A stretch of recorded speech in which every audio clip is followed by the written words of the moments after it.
Welcome to this explainer of James Dale Davidson and Lord William Rees-Mogg's 1997 book, The Sovereign Individual. Today, we're exploring a pretty startling thesis, the idea that the modern phase of Western civilization, well, at least as we know it, is rapidly coming to an end. We're going to look way past the daily news cycle to really examine the deep, underlying currents of human history. The author set some massive stakes right out of the gate.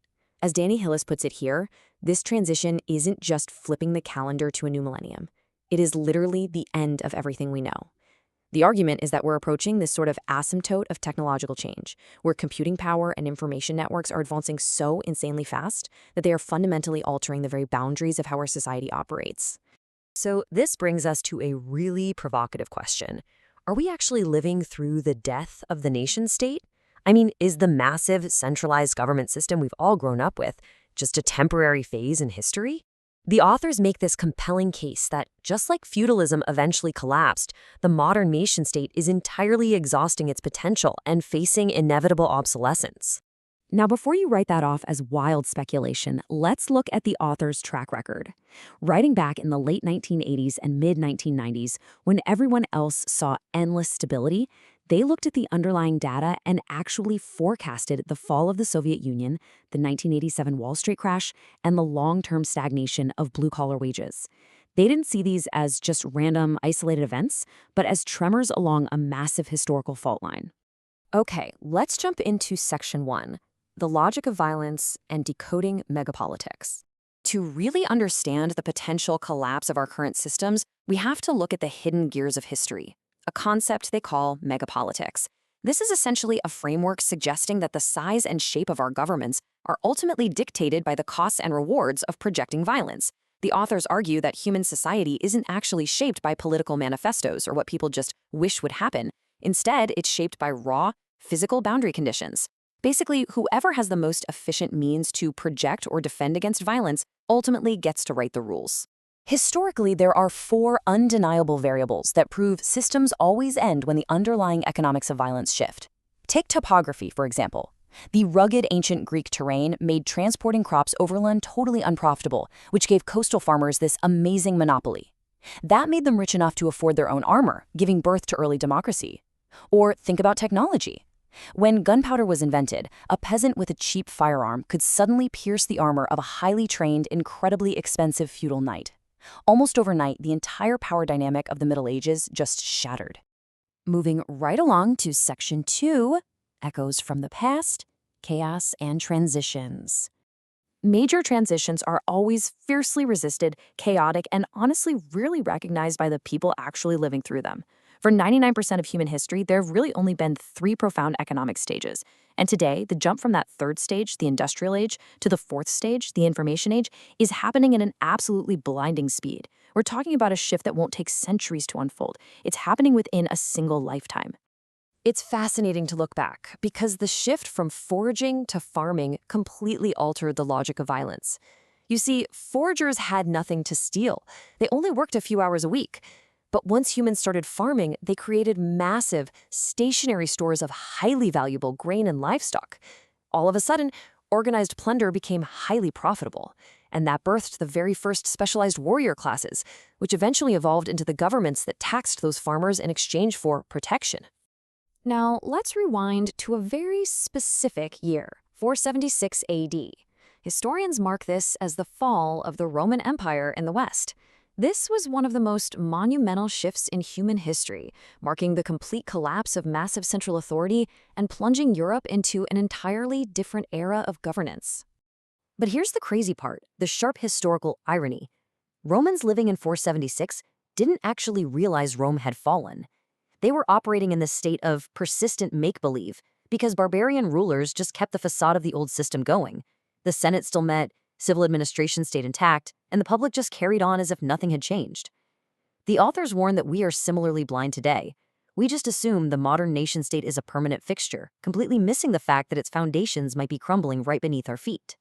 Which brings us to Section 3, the sovereign individual and the rise of the cyber economy. In this new era, microtechnology is basically acting as the new gunpowder. Because information societies completely transcend physical location, the payoff for organizing massive national-scale violence just plummets. It makes large governments economically obsolete.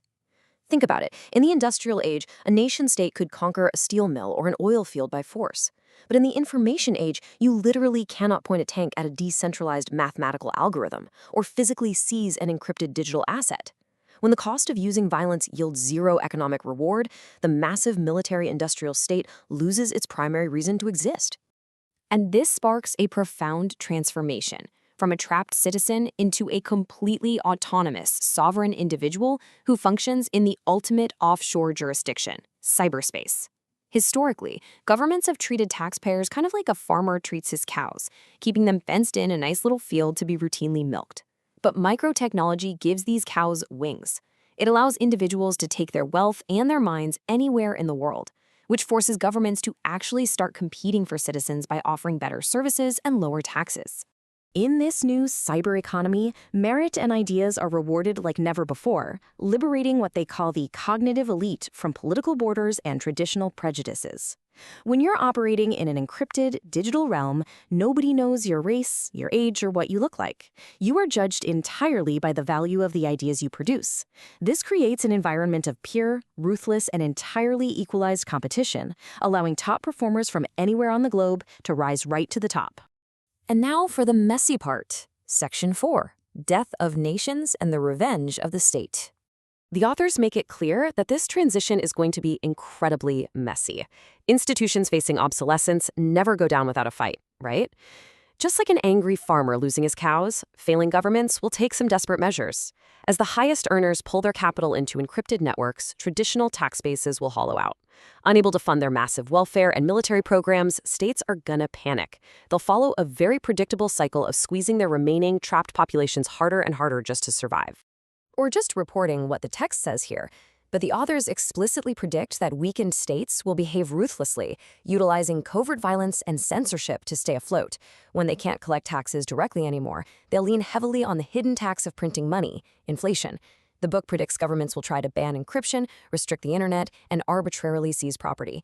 They'll start treating their increasingly autonomous former citizens not as constituents, but as adversaries that need to be managed.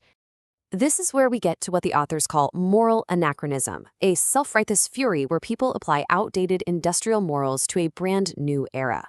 People who have built their entire lives relying on the stability and promises of the 20th century state will understandably feel completely betrayed.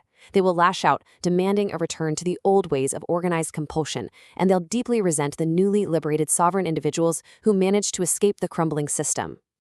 So what does this all mean for the future?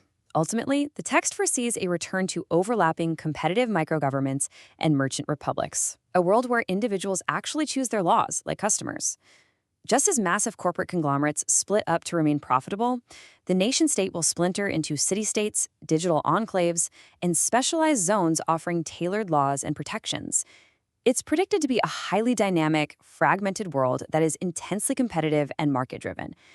The rules of the game are shifting right under our feet. The question isn't whether you want the world to change, but rather, are you ready to see it clearly and navigate the profound revolution unfolding before us? As the nation-state devolves, will you be a casualty of the transition or a sovereign individual? Thanks for joining me on this explainer of the megapolitical forces shaping our future. Keep learning and keep questioning.